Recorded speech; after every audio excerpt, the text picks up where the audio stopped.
تو اس وقت لوگ یہ سوال کرتے تھے کہ یار مریم نے کس حیثیت کے اندر وہ وزیر اعظم ہاؤس کے میں بیٹھ کر پرائم منسٹر سے یہ باتیں کرتی ہیں، اور ان کا پارٹی کے اندر چیف آرگنائزر کا عہدہ تو ہے، لیکن کیا عوامی مینڈیٹ ان کے پاس ہے؟ اب تو بھائی جان عوامی مینڈیٹ جیسا بھی ہے، چاہے وہ جعلی مینڈیٹ ہی کیوں نہیں، اب ان کے پاس ہے، تو اب کیا وہ انکل شہباز شریف کو پاکستان کی سیاست میں رہنے دیں گی، یا پھر ایک نئی حکمت عملی کے ساتھ وہ میدان میں اتریں گی؟ مجھے لگتا یہ ہے کہ مریم اپنی پنجاب کے اندر ایک نئی ٹیم بنائیں گی جن میں ینگسٹرز ہوں گے، اور جتنے بھی انکلز ہیں انہیں ٹیم سے الگ کر دیا جائے گا، یعنی وہ مرکز میں جا کر سیاست کریں، لیکن پنجاب جو ہے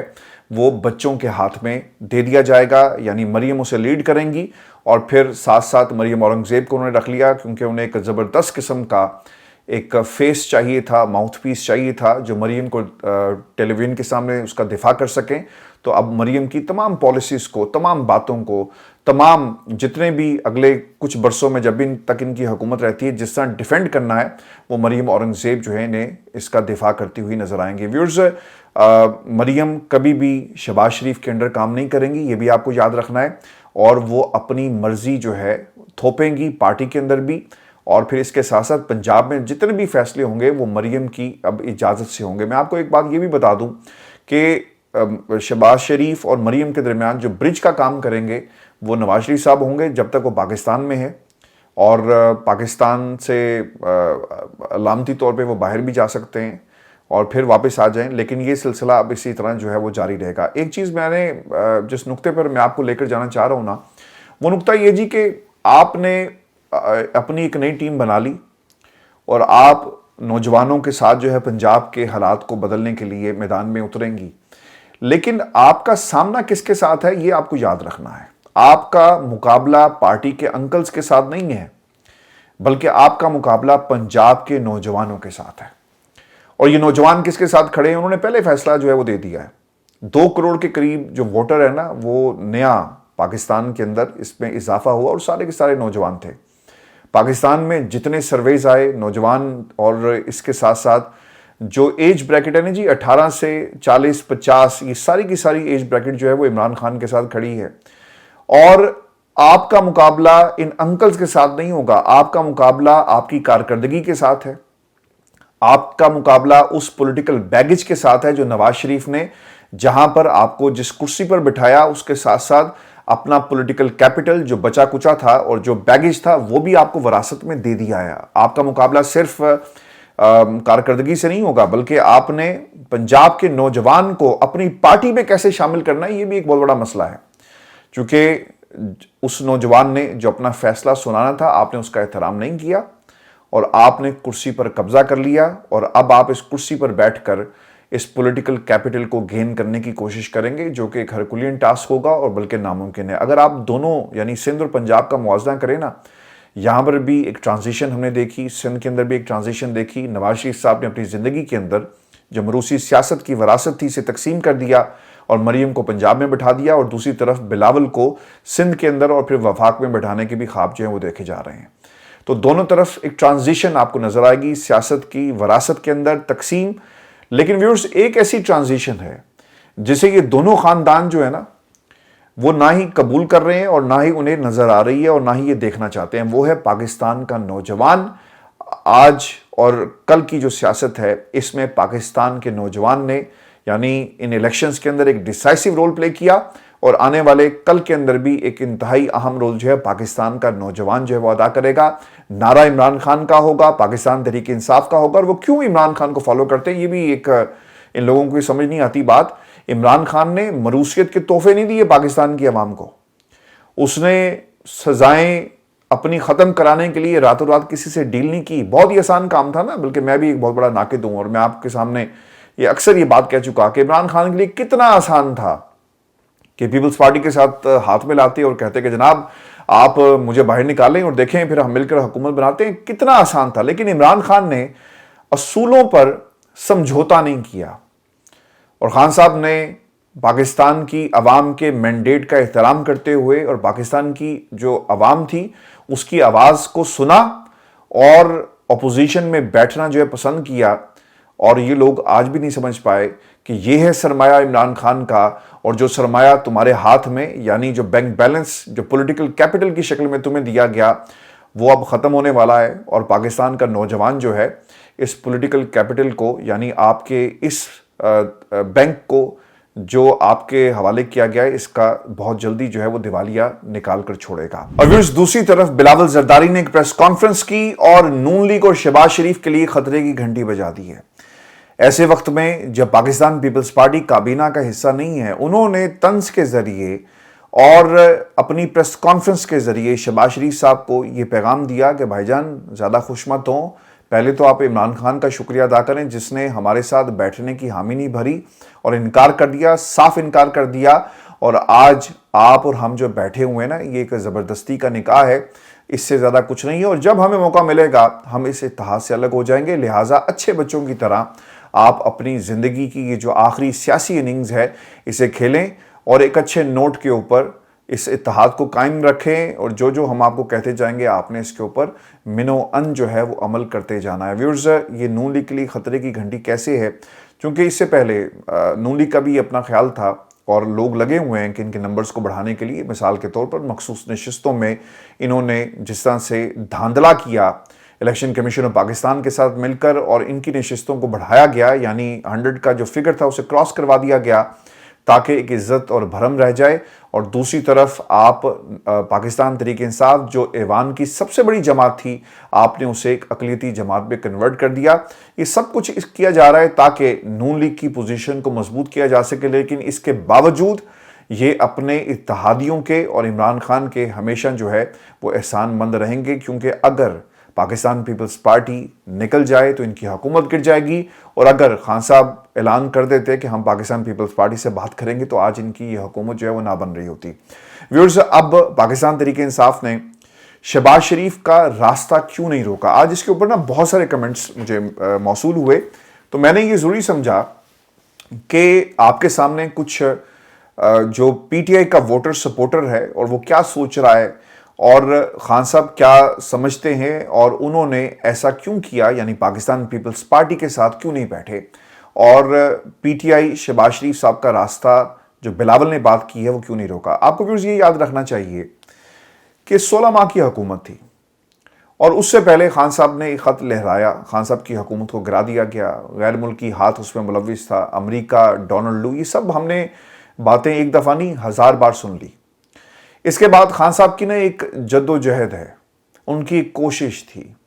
آپ کی سیاست جو ہے وہ ہمیشہ ان کرداروں کے خلاف رہی، اس مروثیت کے خلاف رہی، اس کرپشن کے خلاف رہی جو ان دونوں خاندانوں کے اوپر الزام نہیں تھے بلکہ ثابت ہوئے۔ آپ نے قوانین بدل کر اپنی سزائیں معاف کروا لی، تو یہ الگ بات ہے کہ اگر ملک کے اندر چوری جو ہے اسے حلال قرار دے دیا جائے قانون پاس کر کے، تو اس میں جو چور ہے اسے آپ چور کہنا بند نہیں کر دیں گے، وہ چور ہی رہے گا، لیکن فرق یہ ہوگا کہ اس پہ اسے سزا نہیں سنائی جائے گی۔ یہی ہوا پاکستان کے اندر۔ اب پاکستان تحریک انصاف یہ سمجھتی ہے کہ پی ٹی آئی کو جو مینڈیٹ ملا ہے نا وہ عمران خان کی محبت میں اور ان لوگوں کے خلاف ملا، یعنی anti Nawaz Sharif, anti Pakistan Peoples party اور اینٹی مروثیت ووٹ ملا۔ اگر آپ اس ووٹ اور اس مینڈیٹ کو کسی اور جماعت کے ساتھ شیئر کریں گے تو یقیناً یہ اس مینڈیٹ کی توہین ہوگی، لہٰذا پاکستان تحریک انصاف نے یہ اصولی فیصلہ کیا عمران خان نے کہ ہم نے یہ کام بھائی نہیں کرنا، ہم سنگل ہینڈڈلی حکومت میں جائیں گے اور پاکستان کی عوام کی سپورٹ سے جائیں گے، ہاتھ ملا کر کسی نہیں جائیں گے، جس طرح مریم کی آج کل وہ میم چل رہی ہے نا کہ وہ راستہ ہمیں بھی آتا ہے اور وہ ہاتھ جوڑنے والا راستہ ہے۔ خیر، پھر ایک اور جو چیز ہے کہ اگر P T I Pakistan Peoples Party کی شراکت دار بنتی ہے تو یقیناً پاکستان کے ووٹر نے نا یہ اچھا نہیں سمجھنا تھا، جو ان کا عمران خان کا ووٹر ہے، کہ یار دیکھیں ہم تو ان چوروں کے خلاف، ان لٹیروں کے خلاف، جنہوں نے کرپشن کی، جنہوں نے کرپشن کے نئے نئے ریکارڈ اپنے نام کیے، ہم نے تو اس کے خلاف ووٹ دیا تھا، کیونکہ عمران خان نے نہ مروثیت کا تحفہ پاکستان کو دیا اور نہ ہی کرپشن، وہ نکال کر ایک گھڑی لے آتے ہیں۔ تو یہ پھر یقیناً پاکستان تحریک انصاف اور ووٹر کے لیے یہ ایک اچھی بات نہیں تھی۔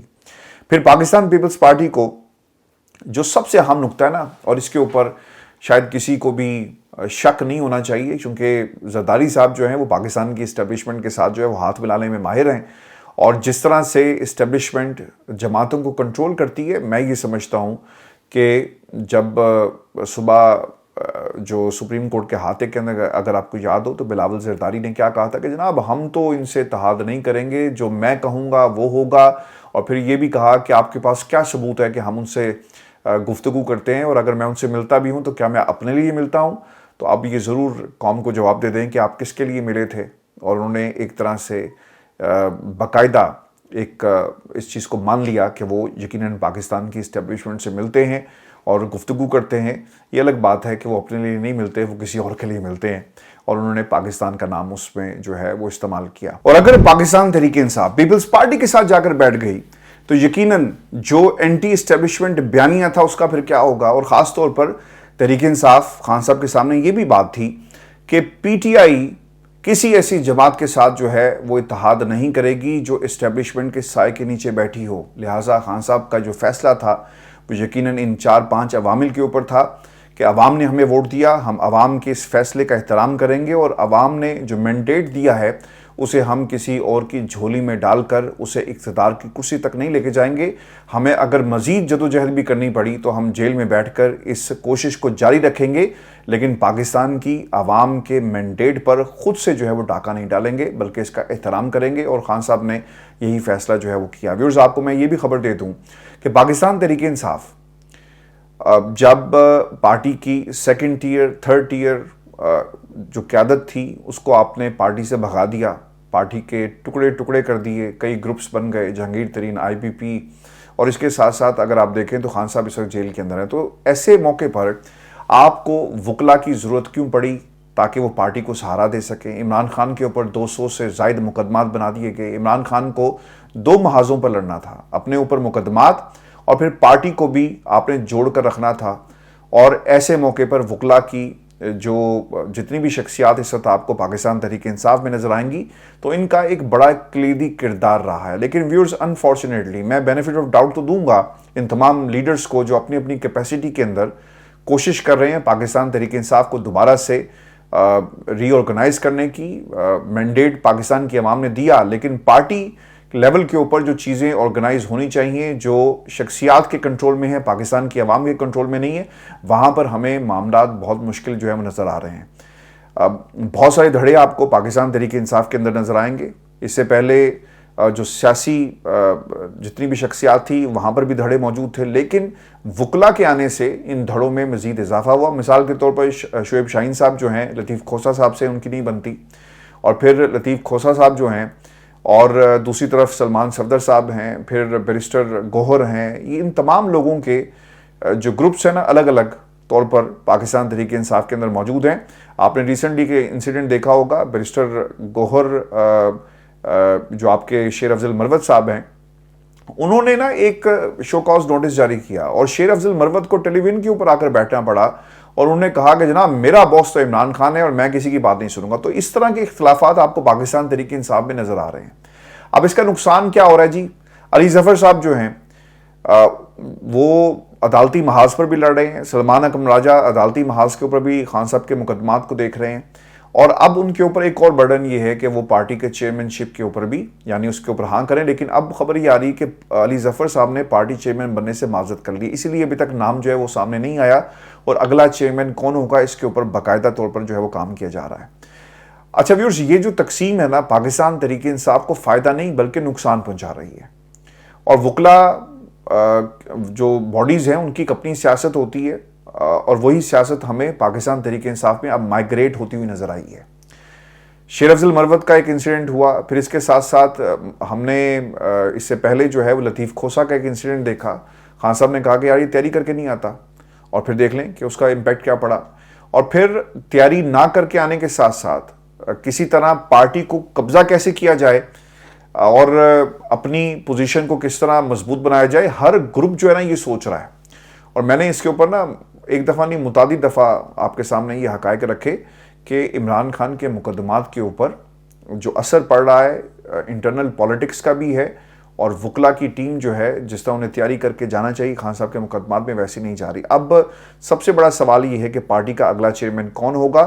اور خان صاحب جو ہیں وہ اگلا پارٹی کے چیئرمین یعنی ان کی چوائس ہے وہ کون ہوگی. آپ کو ویورز بتا دیں کہ اس وقت جو حالات چل رہے ہیں نا شیر افضل مروت صاحب نے تو آج انہوں نے ٹیلی ویژن کے اوپر بیٹھ کر یہ کہا اور بڑی ایگریسو قسم کی وہ پالیٹکس کرتے ہیں کہ جناب آپ یہ ٹاسک مجھے دیں اور دیکھیں پھر میں پورے ملک کے اندر احتجاج کرتا ہوں. بہت سارے لوگ ابھی بھی یہ سوال کر رہے ہیں کہ اگر پورے ملک کے اندر جے یو آئی فے جو ہے احتجاج کر سکتی ہے, کراچی میں چھوٹی جماعتیں اگر احتجاج کر سکتی ہیں, تو پاکستان تحریک انصاف نے ابھی تک کوئی بڑا احتجاج جو ہے وہ سٹیج کیوں نہیں کیا؟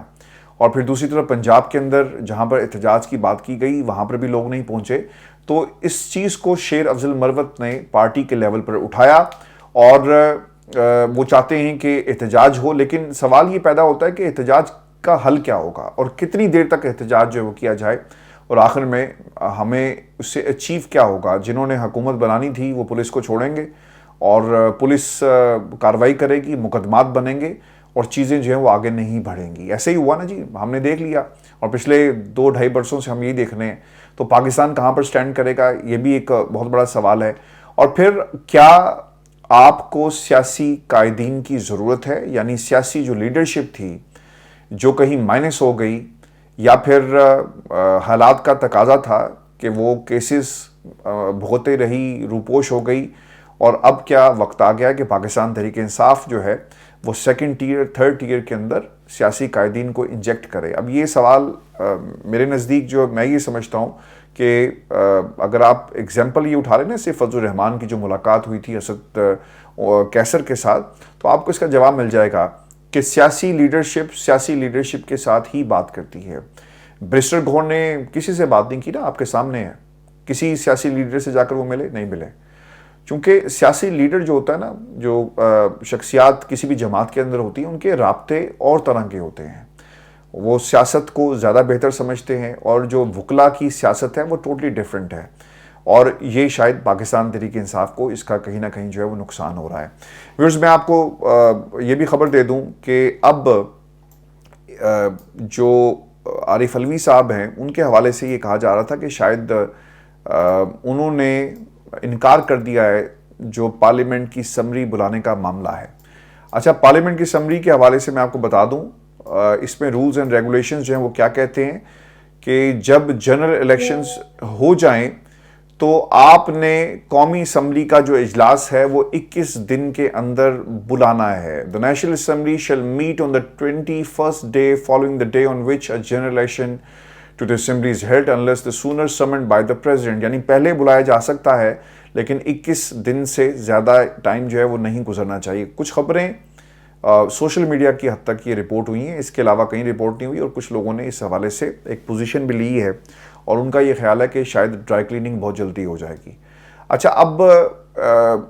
عارف علوی صاحب نے انکار کر دیا جی کہ میں تو نہیں بلاؤں گا. اور وہ کیوں کہہ رہے ہیں؟ وہ یہ کہہ رہے ہیں کہ یار آپ نے مخصوص نشستوں کا فیصلہ نہیں کیا پنجاب میں, سندھ میں, بلوچستان میں, کے پی میں, اور آپ نے کس طرح جو ہے اسمبلی کے سیشن بلا لیے. یہ غیر قانونی ہے, غیر آئینی ہے. اور قومی اسمبلی کی حد تک بھی جب تک مخصوص نشستوں کا فیصلہ نہیں ہوگا, نمبرز پورے نہیں ہوں گے, تو وہ اسمبلی نہیں ہوگی. ابھی بھی یہ پروسیس جو ہے وہ کنٹینیو ہے. تو اس بنیاد کے اوپر انہوں نے انکار کر دیا. لیکن ویورز, میں آپ کو ایک بات یہ بھی بتا دوں کہ اگر صدر صاحب جو ہیں وہ انکار کر دیتے ہیں کہ جاؤ جا کر میں کسی طرح بھی جو ہے وہ نہیں بلاتا, جاؤ جو کچھ کرنا ہے تم کر لو, تو پھر کیا ہوگا؟ پھر سیکریٹریٹ جو ہے وہ باقاعدہ طور پر انٹروین کر سکتا ہے اور وہ یہ اجلاس جو ہے بلا سکتا ہے, اور اس میں پھر صدر عارف علوی صاحب کی اجازت کی جو ہے وہ ضرورت نہیں ہوگی. اور اس حوالے سے جو قانون ہے وہ بہت ہی واضح ہے, اور سیکریٹریٹ کے پاس یہ اختیار ہے اگر صدر صاحب جو ہیں وہ سیشن نہیں بلاتے, ادروائز یعنی 21 دن کے اندر صدر صاحب بلائیں گے, otherwise the secretariat itself could announce the summing of the session, or secretariat had made all the necessary arrangements to start the new assembly's first session. تیاری جو ہے وہ شروع ہو چکی ہے. اچھا ویورز, میں آپ کو نا ایک خبر یہ بھی دے دوں کہ پروفیشنل گروپ ہے جی لاہور ہائی کورٹ بار کا, اسد منظور بٹ صاحب جو ہیں وہ صدر بار منتخب ہو چکے ہیں, اور یہ پاکستان تحریک انصاف کے حمایت یافتہ حامد خان صاحب کے گروپ سے ان کا تعلق ہے, اور آسما جہانگیر گروپ کو جو ہے وہ شکست ہوئی ہے, اور اسد منظور بٹ صاحب نے 6195 ووٹ جو ہیں وہ حاصل کیے, جبکہ ان کے مقابلے میں آسما جہانگیر گروپ کے امیدوار ثاقب اکرم گوندل 5768 ووٹ جو ہے وہ حاصل کر سکے. مقابلہ ادھر بھی تگڑا تھا, ادھر بھی لوگوں نے کافی زیادہ وہ کوشش کی کہ ان کو جتایا جا سکے. اچھا، اب یہ اسد منظور بٹ صاحب وہی ہیں جو ریمنڈ ڈیوس کیس کے اندر جو 2 بھائی تھے ان کی طرف سے یہ پیش ہوتے رہے، اور یہ اسد منظور بٹ صاحب کا جب آپ نام میں نے پڑھا تو مجھے وہ پورے کا پورا جو ہے وہ منظر جو ہے وہ یاد آ گیا جب یہ پیش ہوا کرتے تھے۔ ویورز، آپ کو نا میں اب ایک خبر یہ بھی دے دوں کہ پاکستان کی عوام کو نا چونہ لگانے کی تیاری جو ہے وہ شروع ہو گئی ہے، اور یہ تیاری کس طرح کی جا رہی ہے اور یہ تیاری کہاں پر ہو رہی ہے، کچھ چیزیں میں آپ کے سامنے رکھ دیتا ہوں۔ ملک کو 1.5 ارب کا، پاکستان کی عوام کو 1.5 ارب کا چونہ جو ہے وہ لگے گا، اور ایک پارلیمنٹ جس کے مینڈیٹ کے حوالے سے ہمارا نوجوان جو ہے وہ پہلے ہی اس نے اپنا فیصلہ سنا دیا، وہ تسلیم نہیں کرتا ان تمام انکلز کو اور ان کے بچوں کو، اور نوجوان چاہتا ہے کہ پاکستان کے مینڈیٹ کا احترام، یعنی ان کے مینڈیٹ کا احترام کیا جائے۔ اب قومی اسمبلی کی جو اکاؤنٹس برانچ ہے جی، انہوں نے تجویز تیار کی ہے، اور تجویز کیا ہے یہ بھی ذرا غور سے سنیں کہ نئے ایم این ایز کی تنخواہ کے لیے 1.5 ارب روپے کی تجویز جو دے دی گئی ہے۔ اس میں تنخواہوں کی مد میں 411.1 ملین روپے، الاؤنسز کی مد میں 130 ملین روپے، آپریشنل اخراجات کی مد میں 891 ملین روپے، اور مراد کے لحاظ سے 25 بزنس کلاس ایئر ٹکٹس، یعنی 1 سال میں غالباً اس کا کوئی ٹائم فریم انہوں نے رکھا ہوگا، پھر 3 لاکھ روپے کے سفری واؤچرز۔ قومی اسمبلی کے اراکین کو مفت فضائی اور ریلوے سفر کی سہولیات دستیاب ہوں گی، اور انہیں ٹی اے ڈی اے اس کے ساتھ ساتھ خصوصی اضافی گھریلو اور سفر سمیت مختلف الاؤنسز کے لیے روزانہ ہزاروں روپے ملیں گے۔ میڈیا کو حاصل جو تفصیلات ہیں جی، ان کے مطابق ہر ایم این اے کو بنیادی تنخواہ کے طور پر 1.5 لاکھ روپے اور اضافی الاؤنسز کے طور پر 38,000 روپے جو ہیں وہ دیے جائیں گے۔ دیگر الاؤنسز میں ٹیلی فون الاؤنس ہے جی 10,000 روپے، دفتری الاؤنس کے طور پر 8,000، ایڈ ہاک ریلیف کی صورت میں 15,000، 5,000 اضافی الاؤنس ہے، یعنی کافی سارے الاؤنسز بنا کے نا ان کا ایک موٹی رقم جو ان کو دی جائے گی۔ اور اتنے سارے الاؤنسز لیں یہ لوگ، اور یہ پیسہ کہاں سے آ رہا ہے؟ یہ پاکستان کے ٹیکس پیئر کا پیسہ ہے، آپ کا پیسہ ہے، میرا پیسہ ہے، اور پھر ہمیں اس پر تنقید کرنے کی بھی اجازت نہیں ہے۔ ویورز، اپنا خیال رکھیے گا، اور پروگرام کے حوالے سے اپنے کمنٹس ضرور بھیجیے گا، چینل کو سبسکرائب کریں۔ اجازت دیجیے، اللہ نگہبان۔